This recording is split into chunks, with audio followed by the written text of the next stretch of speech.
Halo teman-teman, masih dengan Hendro di sini dari kelas coding.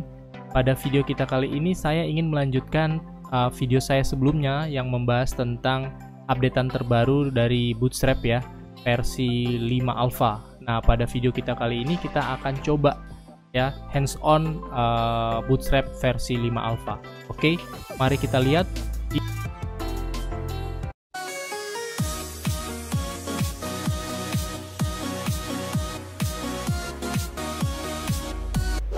Ya, jangan lupa untuk subscribe dan klik pada lonceng supaya selalu mendapatkan update informasi dari kelas coding. Baik, kita mulai dengan yang pertama itu adalah bagaimana sih cara menginstal Bootstrap versi 5 Alpha ini ke dalam project web kita. Nah, di sini ada beberapa opsi yang sudah disediakan ya dari dokumentasi di website Bootstrap versi 5 Alpha ini. Kalau saya lihat di sini ada yang menggunakan npm atau gem, kemudian bisa juga menggunakan cdn atau kita juga bisa download ya. Kemudian kita tempatkan di directory project aplikasi kita. Nah, tetapi tentunya kalau menggunakan cdn atau misalnya kita download dan tempatkan di dalam directory project aplikasi kita, mungkin kurang fleksibel bagi kita untuk mengcustomize styling atau properties dari Bootstrap itu sendiri. Nah, oleh karena itu pada saat ini saya mau coba kita pakai yang npm aja, yang package dari npm. Oh iya, kita juga bisa menggunakan starter template-nya, template yang sudah disediakan ya oleh si Bootstrap. Jadi kita juga bisa mulai dari sana, udah ada starter template project-nya. Nah, kita mau coba mulai dari awal, yaitu menggunakan package dari npm. Oke, saya coba buka terminal saya dulu seperti yang teman-teman lihat di sini. Kita mulai dengan buat project baru, misalnya Bootstrap 5 demo. Bootstrap 5 demo. Wah, typo terus. Oke. Kemudian saya buat project menggunakan npm init min-y untuk langsung skip gitu ya. Oke, defaultnya seperti itu. Langsung saya buka editor saya.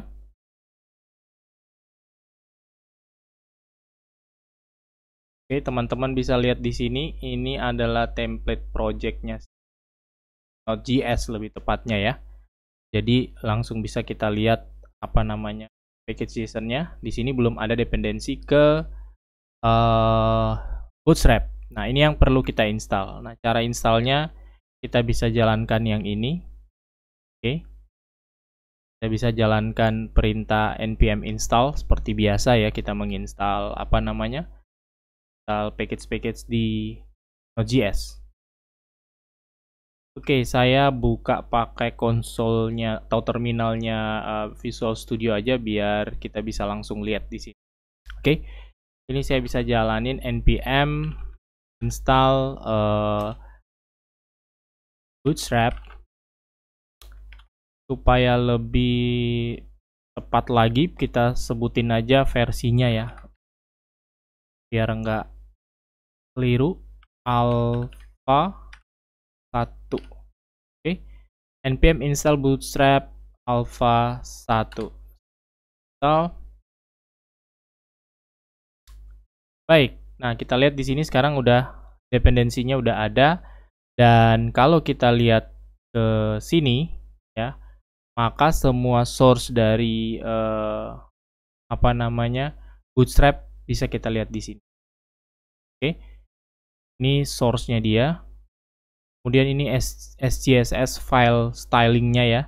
Nah, di Bootstrap 5 ini yang paling banyak kita akan modifikasi. Tapi biasanya sih tidak disarankan untuk modifikasi langsung di sini ya. Karena kalau misalnya nanti kita update ya, ini akan di-override lagi oleh npm. Jadi kita buatkan semacam turunannya gitu ya. Kita buatkan file di luar library dari Bootstrap ini. Nah, itu yang akan kita lakukan selanjutnya ya teman-teman.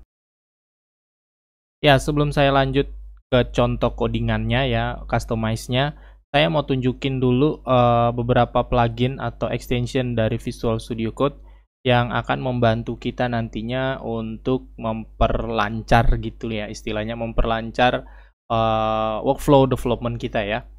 Nah, yang paling penting di sini karena kita akan banyak melakukan custom CSS-nya menggunakan Sass ya, Sass file ya, dimana nanti Sass-nya itu akan dikompil gitu menjadi CSS. Nah, kita butuh plugin yang sangat-sangat bagus banget ini, namanya Live Sass. Cari aja Live Sass Compiler. Nah, ini dia. Live Sass Compiler ini silakan teman-teman install ya. Biasanya kalau kita install ini dia juga otomatis akan nginstal live server yang ini ya. Nah, biasanya sih live server udah tersedia ya, kita sering pakai gitu ya. Nah, tapi kadang-kadang ini yang saya temukan juga ya, kalau saya sudah pernah menginstal live server baru kemudian menginstal Sass compilernya, kadang-kadang Sass compilernya itu sering crash. Itu yang saya alami beberapa waktu yang lalu ya. Nah, sehingga saya lakukan dengan cara uninstall dulu live servernya, kemudian saya install Sass compilernya. Nanti otomatis live servernya ikut terinstall. Dan sampai saat ini belum terjadi masalah lagi dengan extension ini. Jadi itu cuman sedikit, mungkin ya ini bukan trik resminya, cuman karena saya coba-coba aja dan ternyata dengan cara seperti itu baru extension live Sass compiler ini berjalan dengan baik. Oke, silakan teman-teman install. Kemudian setelah diinstal kita perlu lakukan sedikit setting. Ya, jadi saya masuk ke setting dulu di sini. Kemudian kita cari live Sass.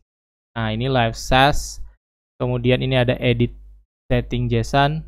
Nah, ini beberapa yang teman-teman perlu tambahkan gitu ya. Ditambahkan antara lain di sini yang paling penting itu sebenarnya yang ini. Jadi formatnya itu sebenarnya ada macam-macam, teman-teman bisa masuk ke websitenya si extensionnya ya. Di sana ada lebih lengkap konfigurasinya apa.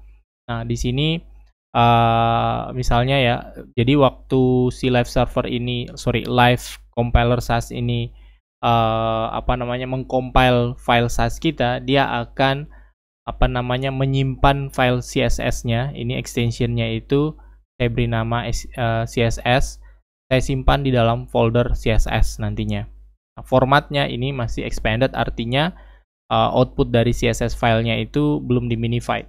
Ya, teman-teman bisa punya opsi yang lain, misalnya di sini minified ya atau compress, saya lupa. Teman-teman bisa cek di website dari Sass compilernya ya. Sekalian deh saya buka biar kita lihat sama mana ya.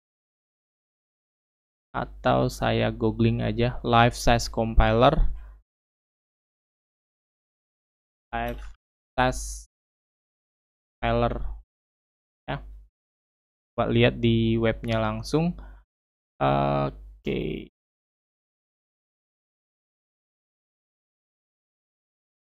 The homepage.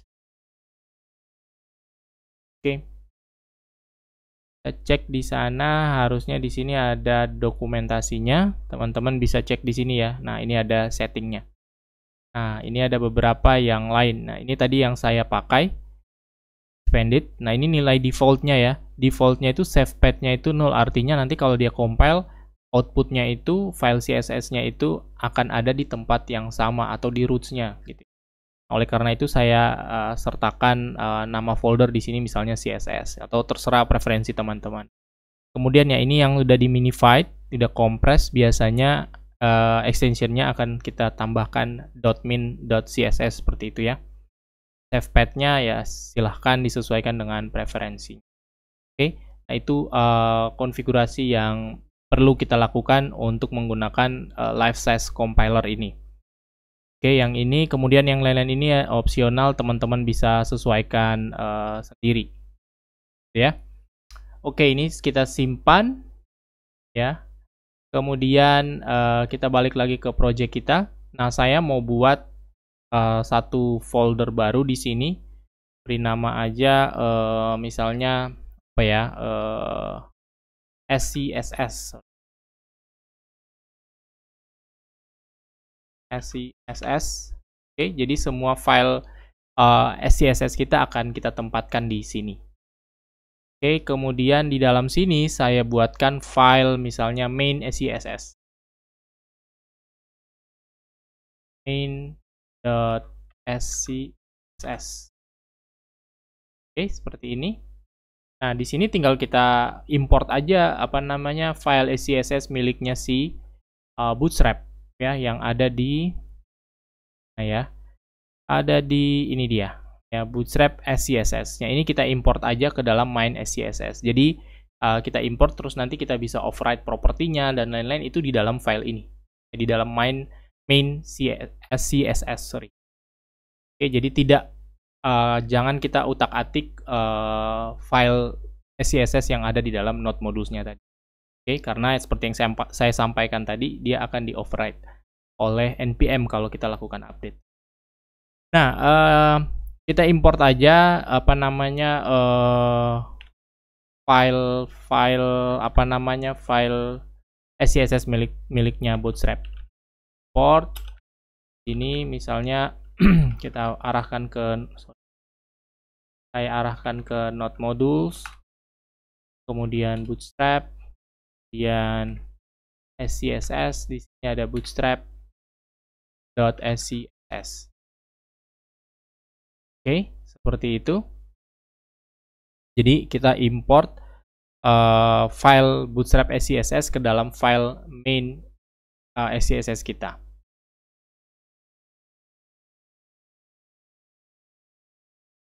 Ya, kemudian kalau ini sudah, di bagian bawah ini teman-teman bisa lihat ada watch SCSS-nya. Ini adalah plugin yang tadi ya.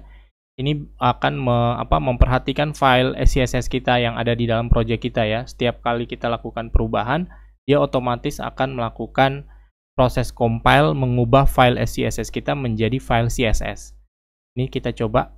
Nah, ini saya langsung klik aja di sini, kemudian perhatikan dia langsung generate folder CSS kita tadi sesuai dengan settingan saya tadi ya di file settingannya. Di sini kita bisa lihat nantinya outputnya ya, output file yang akan dia generate. Ya, filenya di sini adalah file main CSS. Nah, ini kalau kita buka, teman-teman lihat. Nah, ini adalah semua file isi file Bootstrap SCSS tadi yang dikompil oleh si plugin SCSS compiler tadi menjadi file CSS ini. Oke.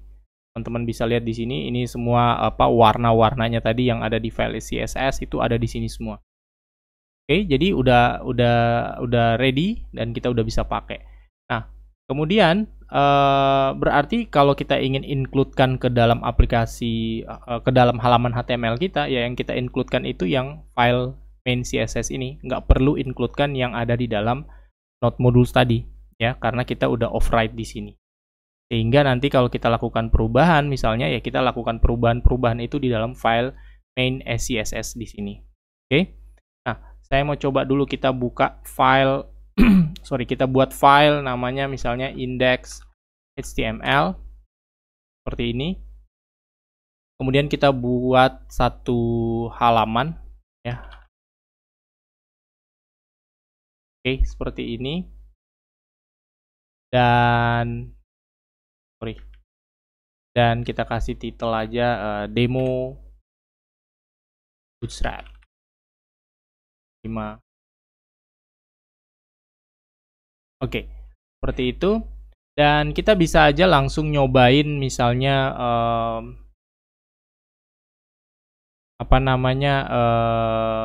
elemen atau komponen dari Bootstrap nantinya di sini. Tapi sebelumnya ya jangan lupa kita tambahkan dulu, saya kelupaan tambahin referensi ke file CSS-nya tadi ya. Di sini kita buat link rel-nya itu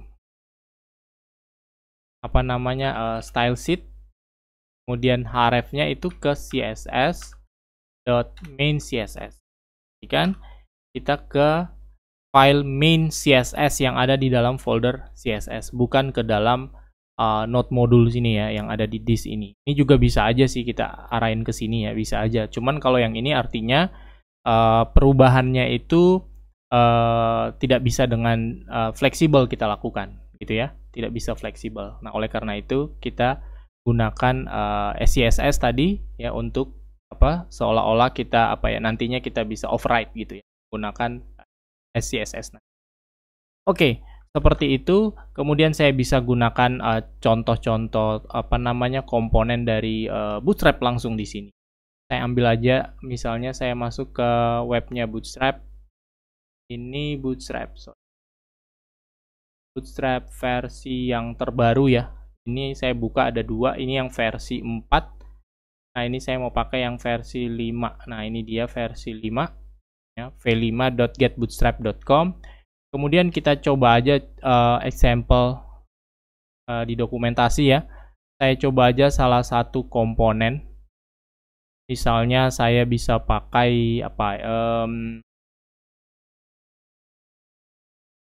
yang biasanya saya pakai di bagian atas itu navbar ya. Ini udah ada contoh navbar di sini. Ini saya copy aja. Ya, saya coba copy. Oke, saya coba paste ke sini.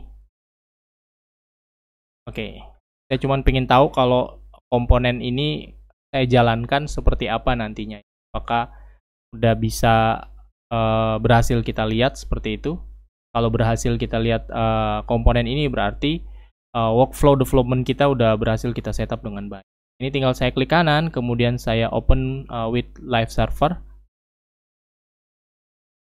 Oke, dia akan buka browser. Nah, kita lihat di sini dia live server kan runningnya di port 5501 misalnya. Nah, kita bisa lihat outputnya seperti ini. Udah ada. Kemudian ini ada drop down nggak jalan. Nah, kalau dulu versi sebelumnya maksud saya, kita perlu menginstal selain JavaScript miliknya si Bootstrap, kita juga perlu menginstal jQuery. Nah, kalau sekarang ya kita cuma perlu menambahkan JavaScript-nya si Bootstrap, sorry ya, sampai lepotan saya ngomong. Ya, cara nambahinnya ya sama aja sih sebenarnya. Yang kita mau tambahin itu yang ini, this JS, kita ambil yang min atau yang JS biasa yang ini. Oke, ini saya tinggal includekan scriptnya seperti biasa ya, kita script script dulu. Di sini ada src-nya ke node modules, Bootstrap, this JS, dan ambil misalnya Bootstrap min.js. Oke, saya save. Kemudian saya nggak perlu nambahin jQuery lagi ya di sini ya. Nah, sebenarnya ada lagi satu biasanya yang perlu kita tambahkan, itu popper.js ya, kalau kita butuhkan ya. Tapi untuk saat ini saya nggak pakai karena kita nggak buat aplikasi yang kompleks-kompleks ya. Cuman melihat aja, kita review aja bagaimana sih perubahan-perubahan yang ada di dalam Bootstrap versi 5 alpha ini. Oke, ini saya coba dan sekarang kita lihat drop down-nya udah bisa ya. Jadi nggak perlu lagi ada jQuery. Itu yang paling besar ya perubahannya. Kita nggak perlu lagi menggunakan jQuery untuk bisa kayak ini ya. Kalau nggak pakai jQuery di versi-versi sebelumnya ini nggak akan jalan. Oke, nah udah jalan seperti ini. Berikutnya saya pingin lakukan override. Ya, saya pingin lakukan override. Tapi sebelumnya saya juga mau menunjukkan ada satu snippet ya, plugin snippet yang udah support Bootstrap 5 ya. Saya juga baru coba-coba cari kemarin. Sebenarnya saya mau pingin buat sendiri gitu, cuman males. Jadi saya coba-coba cari, ternyata udah ada yang buat ya, walaupun belum sempurna, tapi oke lah sebagai referensi untuk kita coba-coba. Mana Bootstrap 5. Oke, ini dia. Teman-teman bisa searching dengan keyword Bootstrap 5, terus cari aja yang ini. Sebenarnya ini adalah Bootstrap 4 juga ya. Karena Bootstrap 4 dan Bootstrap 5 sebenarnya nggak jauh-jauh beda kelas-kelasnya. Jadi ya masih bisa terpakai juga, masih bisa dipakai juga. Oke, ini saya udah install. Kemudian di sini sebenarnya kita bisa running starter template-nya menggunakan Bootstrap 5. Yang ini BS5 gitu, dia langsung tambahkan tadi ya. Kemudian ya ini komponen-komponennya kita bisa pakai, langsung panggil aja snippetnya dari sini. Contohnya ya, saya contohin dulu. Ini saya buang dulu. Oke. Saya bisa BS5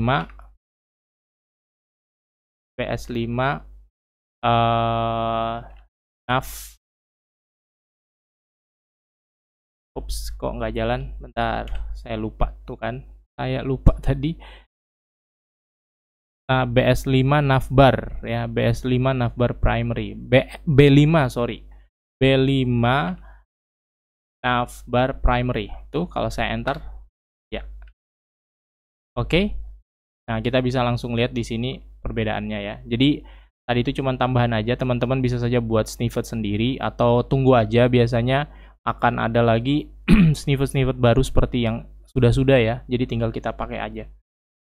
Oke, atau mau buat sendiri, di video saya yang lain yang membahas custom snippet di mana di Visual Studio Code juga bisa teman-teman jadikan referensi ya untuk membuat snippet-snippet seperti tadi. Jadi biar nggak capek ngetik manual dari awal gitu.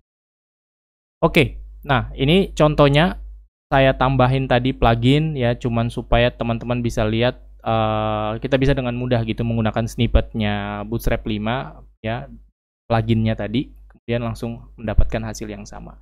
Nah, di sini kalau kita lihat ya di contoh yang barusan saya applied ini, dia menggunakan backgroundnya primary. Nah, saya pingin override ini. Saya pingin override ini menggunakan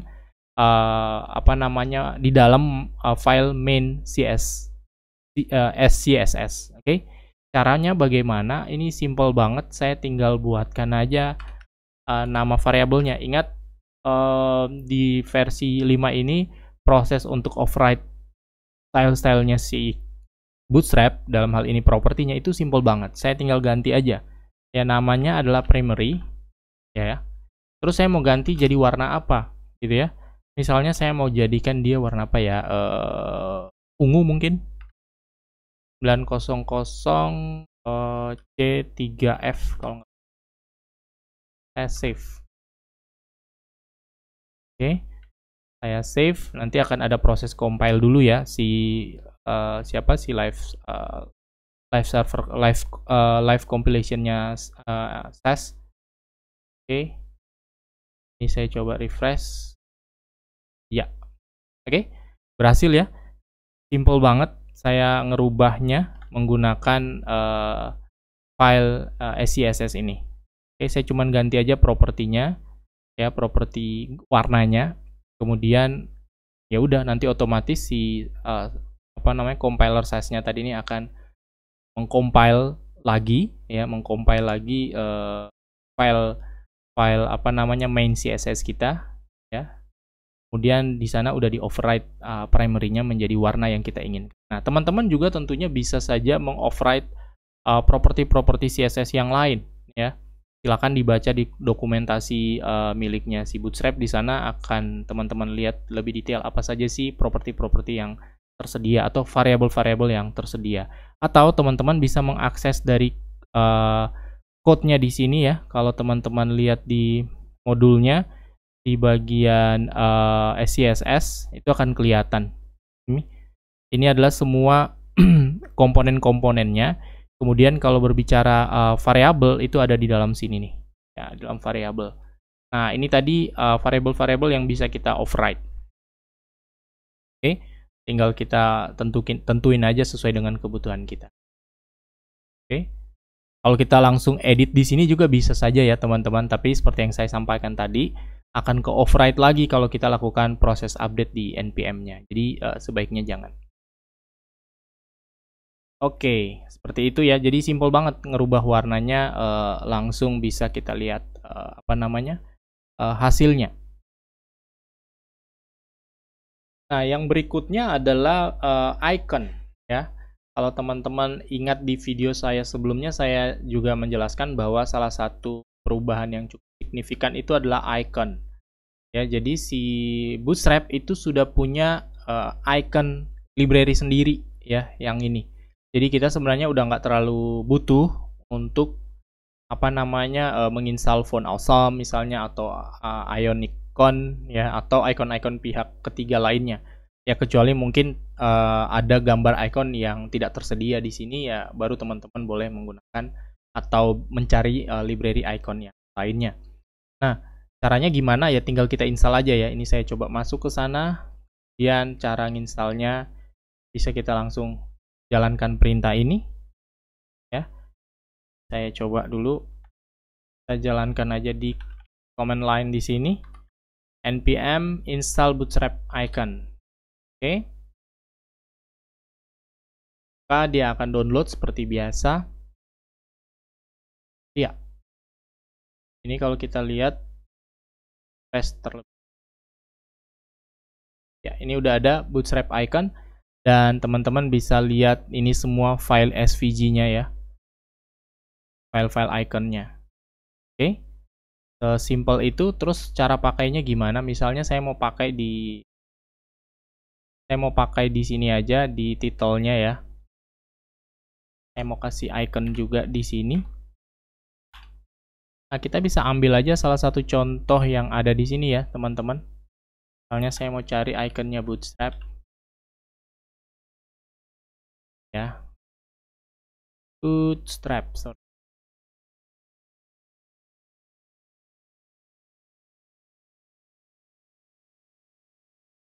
Oke, yang ini. Kita bisa ambil yang ini. Kemudian ya ini tinggal kita copy aja nih. Saya copy, saya bawa ke sini. Apa aja kita copy paste ke sini. Pakainya simple banget. Kemudian saya lihat output. Ya, teman-teman bisa lihat udah ada icon Bootstrap di sini. Oke, jadi mudah banget penggunaan iconnya, cuman install aja terus ya udah tinggal kita cari aja icon yang kita inginkan ya, kemudian kita copy aja HTML iconnya, SVG-nya, dan tempatkan di web page kita seperti ini contohnya. Oke, jadi simple banget. Ya, kemudian saya coba ingin menambahkan form bagian bawah sini mungkin. Saya pakai snippet-nya tadi, form. Nah, ini ada form gitu ya. Ini pakai snippet yang tadi ya, lumayan membantu. Iya. Nah, form sekarang kalau teman-teman perhatikan ya, di sini udah nggak pakai apa namanya yang dulu form group ya. Form group seperti di versi-versi Bootstrap sebelumnya. Kita pakai MB3. Ini kita bisa cek di dokumentasinya sebenarnya. Kalau teman-teman masuk ke dokumentasinya Bootstrap, saya cari di bagian komponen, kemudian form di sana. Oke, nah kalau dulu kita pakai ini kan ya, form group seperti ini Bootstrap yang versi 4.5 ya.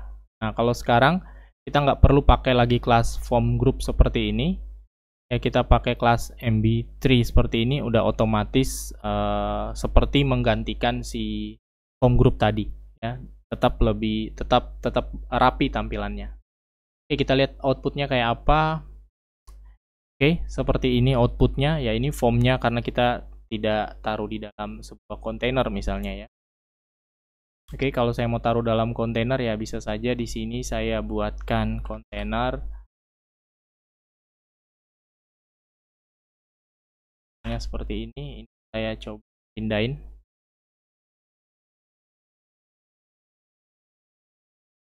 Cuman coba-coba aja ya teman-teman. Oke, ini udah lebih baik. Nah, kemudian itu yang berikutnya ya tadi ya. Jadi ada perubahan di form, salah satunya tadi form grupnya udah nggak ada, kita udah bisa pakai MB3 tadi ya. Oke. Ya, kemudian saya mau coba buat sebuah custom CSS sendiri ya, yang akan saya apply ke form ini misalnya. Jadi untuk mengatur tampilan form ini misalnya supaya berada di tengah gitu ya. Saya coba, saya bisa langsung seperti yang saya katakan tadi, saya lakukan di dalam file main SCSS ini. Bisa saya lakukan di sini. Misalnya saya beri nama apa ya, form atau my form, misalnya seperti ini. kita pastikan misalnya marginnya auto, oke, supaya dia berada di tengah. Kemudian max width-nya misalnya besar-besar, formnya 300 pixel, mungkin 350 pixel. Kemudian width-nya 100% gitu. Dan apalagi ya, padding-nya mungkin. Padding saya atur misalnya 10 pixel. Buat dulu. Oke. Nah, ini kelasnya adalah myform, tinggal saya pakai dari sini. Misalnya ini kita kasih kelas myform. Oke. Nah, ini masih watching. Teman-teman perhatikan ini adalah library plugin dari compiler test tadi ya. Nah, ini kalau dia udah berhasil, otomatis form kita langsung terformat berada di tengah seperti ini. Oke, jadi lumayan sangat-sangat membantu sih ya. Jadi kita bisa langsung lakukan override property di sini atau punya style-style kita sendiri di sini ya, otomatis langsung dikompil jadi main CSS di sini dan bisa langsung kita bisa lihat perubahannya. Jadi workflow untuk mengcustom si Bootstrap jadi jauh lebih sederhana dan simple gitu ya. Ya, selanjutnya saya ingin menjelaskan lagi yang yang cukup signifikan ya tambahannya.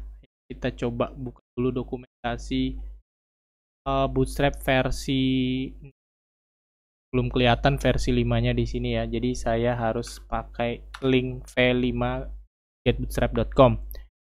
Yang ingin saya mau coba berikutnya itu adalah utilities, membuat utilities. Oke. Di video saya sebelumnya saya sudah sedikit menjelaskan mengenai utilities ini ya. Jadi kita bisa buat utilities sendiri ya, misalnya kayak gini contohnya ya. Saya bisa buat nanti utilities misalnya kita tulis seperti ini, nanti akan dikompil oleh si live test compiler tadi, outputnya menjadi file CSS seperti ini. Jadi akan ada misalnya opacity 0 itu sebenarnya opacity-nya 0, opacity 25, kelas opacity 25 itu berarti opacity-nya 0,25 kayak gitu ya. Nah, ini bisa kita tambahin. Jadi kayak membuat kelas sendiri yang lebih fleksibel gitu. Gunakan utility API dari test tadi. Oke, bagaimana caranya? Kita bisa lihat juga di sini. Sebentar saya tunjukin juga di code-nya, langsung itu bisa kita lihat di bagian utilities. Nah, ini dia.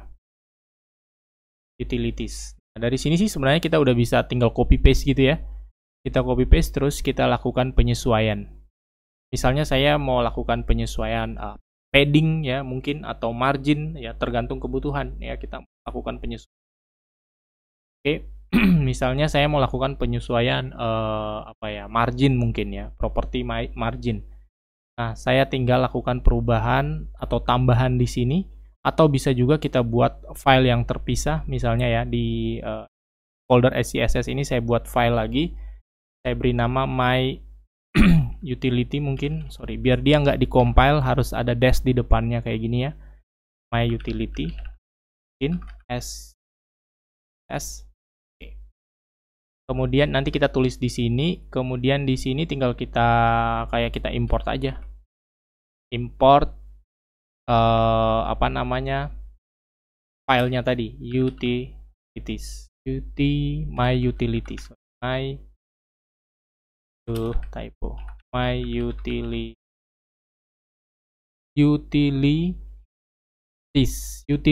utility. Wah. Utility. Seperti itu. Oke, nah kalau tadi ada masalah gitu ya, saya typo gitu, biasanya extensionnya langsung kayak gini error gitu ya, karena dia nggak ketemu. Ini bisa kita restart extension, coba lagi.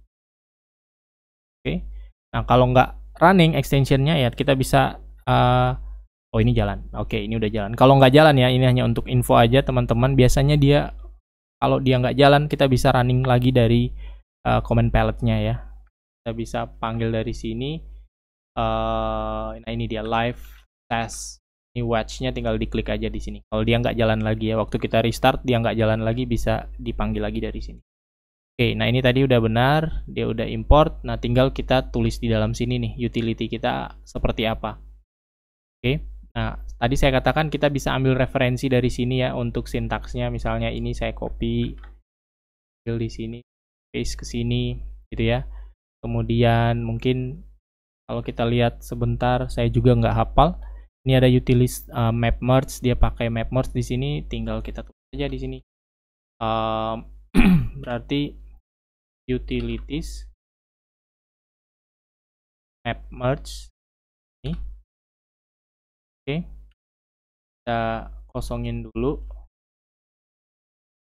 Oke, map merge di sini kita kasih buka kurung, terus di saya lihat dulu. Ini dia masuk map merge, kemudian di bawah itu ada panjang banget ya. Saya cek bawah itu, ada utilities di sini. Paling bawah ada utilities, koma. Berarti di sini saya tambahin utilities. Oke, nah tinggal di bagian sini nih kita mau buat utilities apa. Oke. Misalnya saya mau buat di sini namanya ya, nama utilities yang pertama misalnya nama custom margin.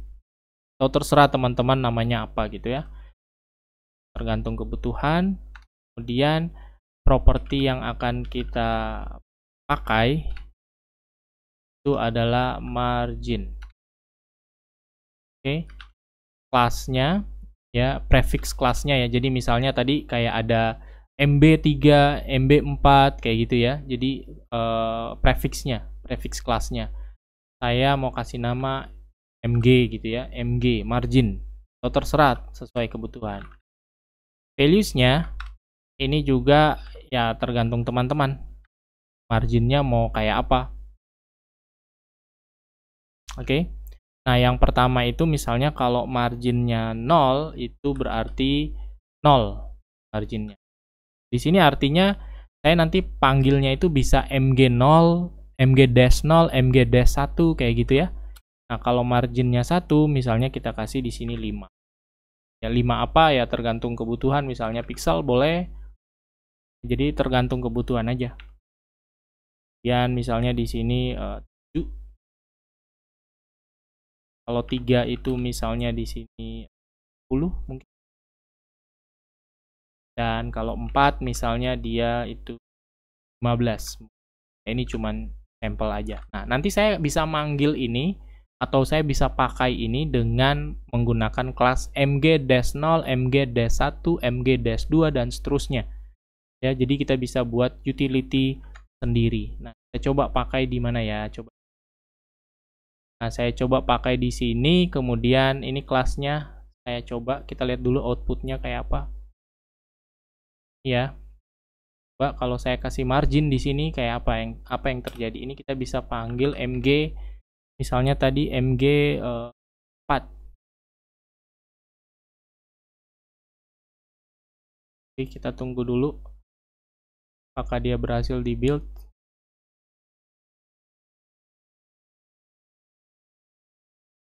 Oke, nggak kelihatan ya, bentar. Ini saya gedein aja sekalian ya my utility-nya.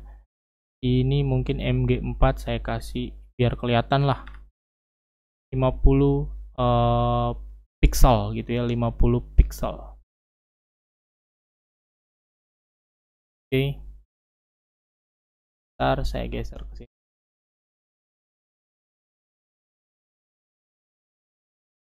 Coba.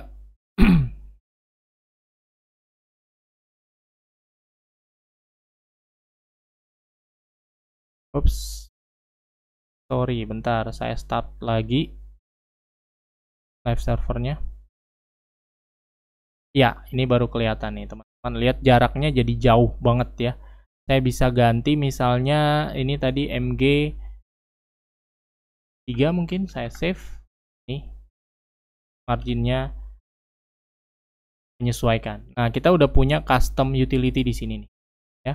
Nah, ini kalau kita cek di file main CSS itu akan kebentuk kelas MG1, MG0 sampai MG4 tadi. Oke aja di sini saya search MG1. Nah, teman-teman lihat ini ada MG0, MG1, MG2, 3 dan 4. Ini tadi yang 50 pixel. Mana tadi? Nah, ini saya udah. Nah, ini 50 pixel ya. Ini yang tadi barusan saya modifikasi. Nah, jadi kita buat utility kita di sini. Oke. Seperti ini sintaksnya, tergantung kebutuhan. Kemudian jangan lupa ditambahkan di import di sini. Ya, namanya tadi harus pakai underscore di bawah sini supaya dia nggak create file lagi di sini ya, dalam folder CSS-nya. Oke, jadi digabung di dalam file main CSS. Oke, simple banget, tinggal kita pakai di sini. Nah, apa namanya? Jadi dengan rilis versi 5 ini luar biasa improvementnya untuk mengcustom itu jadi lebih dinamis, lebih mudah gitu ya teman-teman dibanding di versi-versi sebelumnya. Nah, saya berharap ini cuma contoh sederhana aja teman-teman. Saya nggak membuat sebuah aplikasi yang lengkap, tetapi paling nggak teman-teman punya feel-nya, punya apa namanya gambaran awal. Oh, ternyata seperti ini menggunakan Bootstrap versi 5 dan begini caranya untuk melakukan custom. Oke, demikian mungkin video saya kali ini. Wah, sampai belepotan saya. Nanti kita lanjut lagi di video-video yang akan datang membahas masih seputar web dan mobile development. Dan jangan lupa untuk subscribe dan klik pada lonceng. Kemudian jangan lupa juga share mungkin ke teman-teman yang membutuhkan informasi ini. Oke, terima kasih dan sampai ketemu di video-video saya yang akan datang.